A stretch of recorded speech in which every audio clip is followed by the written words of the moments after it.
Hello and welcome to the latest episode of me, Linda Wright, Planning Pundit.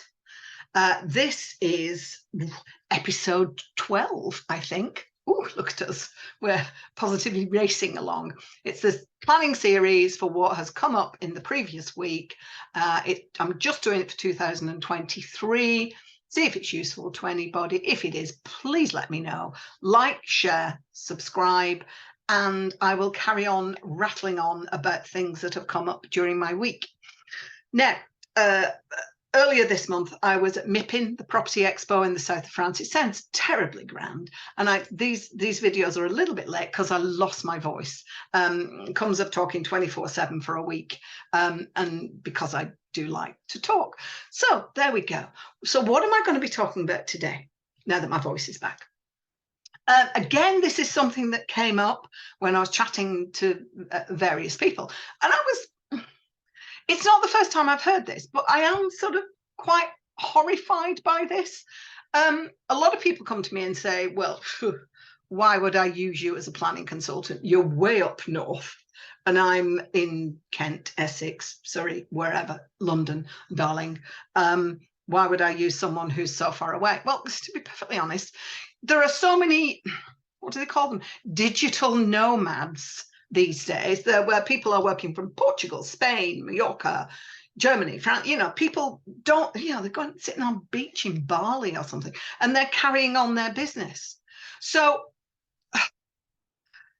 why does it matter that I'm in a different part of the country? But anyhow, a lot of people come to me and say, well, I'm going to use someone local. Well, congratulations, that's fabulous. And my response to that is, if you're going to use someone local, that's absolutely fine. However, the prerequisite is local and competent. Now, I'm a one-man band. I just run my business myself with a lot of other, a virtual circle of lots of other expert consultants now needed for planning applications. And there are a lot of people out there. However, there are a lot of people who only work locally, either architects, plan drawers, planning agents, large and small, either, sole traders, one-man bands, or larger companies. And they'll tend to do an awful lot of work in that area. Now, one of the reason that I'm putting this out here is that one of the comments that I had in a discussion with some people at MIPIN was that they felt that the planning agents they were using, well, they didn't feel, they'd actually had it said to them that we submit a lot of planning applications to this council, so we don't want to upset them. Excuse me. Who is paying the invoices? They are there. And don't get me wrong, I will not gratuitously upset planning officers because there's no need. I was one. It's a million years ago now, but I was one. And, I've been on the receiving end of snarky emails and, abuse and threats and all sorts of things. But you cannot submit as a planning agent or an architect, you cannot submit planning applications and try not to upset the council. This is nonsense. Just because you're protecting the fact that you might submit 50 applications to this same council, or you're a mate of the planning officer and you go for a beer with him or her. This, honestly, it just does not compute in my head. Now, I'm ready for a fight and a challenge, but to say, oh no, I don't want to upset them because this is my bread and butter, this is where I do the bulk of my work. No, you can't. I was ever so slightly horrified at that. So when you are appointing either a planning consultant, an architect, a plan drawer, whoever you are going to get, there are all sorts of variations out there. Please Please don't use interior designers. And I don't want to be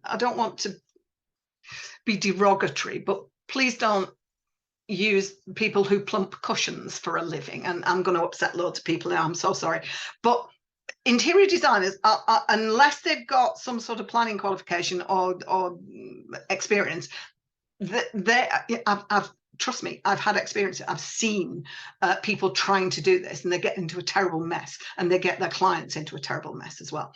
For interior design, use interior designers. For planning purposes, you need either a planning consultant, an architect, or a surveyor, or somebody who knows about the planning legislation. But also, you need someone who is going to fight your corner. You are the client, after all. You are the person who is having a service provided to you.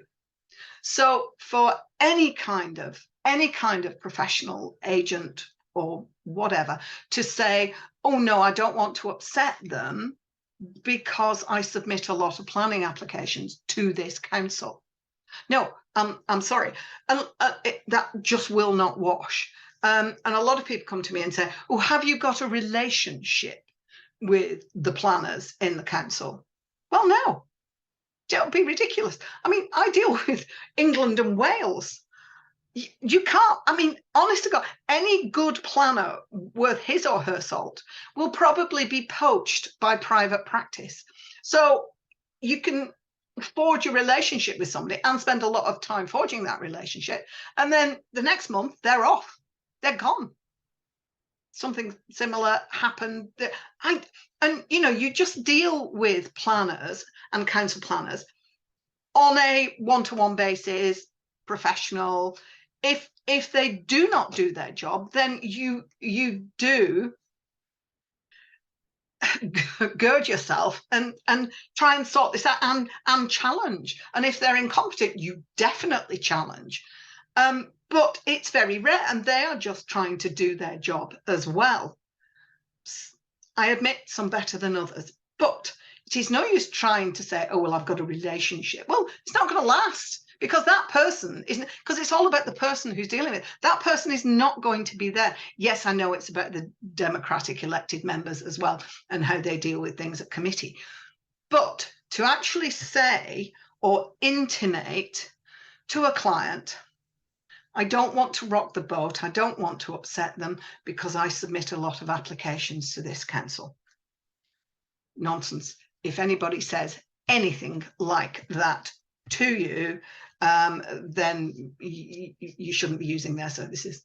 There needs to be a bit of a challenge. There needs to be not this underlying current that, well, I won't upset them because, you know, they'll give me a hard time on my next application for somebody else that, quite frankly, you don't care about.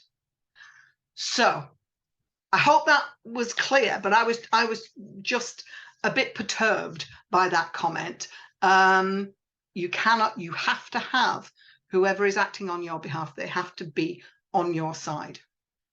And none of this underlying issue with, oh, I can't upset the planning department because I want to submit another 50 applications this year.